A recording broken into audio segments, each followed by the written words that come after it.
Ano nga ba ang content monetization? Ayan, ang content monetization, ito yung bagong program or programa na pinag-isa na ni Boss M, Facebook, yung mga existing creator monetization tools natin. So, nandito yung ating in-stream ads, then isa yon, ads on reels, and performance bonus. So, naging 3-in-1 na siya. So, yung content monetization tools is a new form na pinag-isa na yung yung isang platform. So, ito yung inaalaw yung creators para mas kumita pa in a different content formats.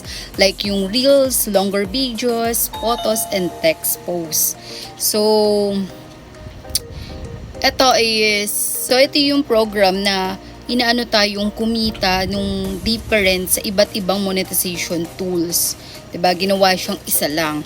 So, creators can earn money from their eligible public videos, reels, photos, stories, and text posts. So, kahit yung yung My Day, yung story, pwede na rin siyang kumita. So, syempre, the program offer performance-based. So, ito is magbe-base sa performance-based na yung content monetization. Kung kaya yung iba nagtataka kung bakit naging mababa yung mga earnings nila kahit diba na meron silang content monetization.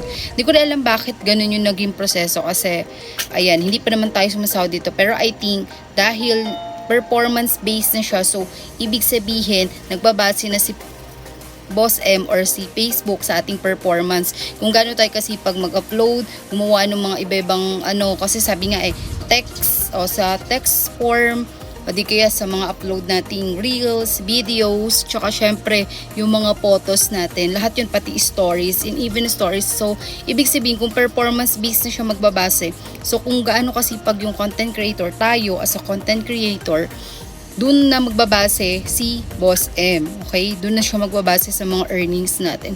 Hindi na yun parang sinasabi nga ng iba, dapat kung dati times 1 lang, ayan, kapag nag-million views ka, malaki agad yung kitaan. Pero ngayon, times 3 or kahit times 5 pa yung effort na gagawin mo para kumita ka o magka-earn ka nung mga kinikita mo before.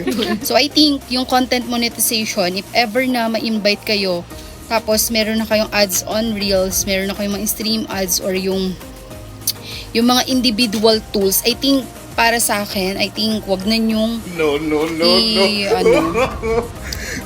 wag yun ang set up para sa akin na. Kasi syempre, mas bababa, mas magiging lower yung earnings mo, 'di ba? Syempre kung ikaw nga naman, 'di ba, biglang lilit yung kita mo. So I think kung may ayan, kung may individual tools ka, hayaan mo na lang yun. Live at ease, diba? Hayaan mo na lang na ganun kaysa mas lumiit. Kasi yung content monetization, para lang to siguro sa mga masisipag. Masisipag at lahat ng klaseng sipag. Sipag sa post, sa paggawa ng content, sipag sa pakikipag-engagement, and of course sa lahat, oo. Kasi syempre, diba, nandun na yung point na kailangan sipagan mo sa lahat. Kasi yung mga content monetization tools niya ay pinag-isa, diba, lahat. So, siguro dahil performance-based siya, yun, ganun na kailangan natin gawin. Kasi akin, ayan, na-invite ako content monetization. At meron lang ako performance bonus. Siguro may bonuses lang ako yun.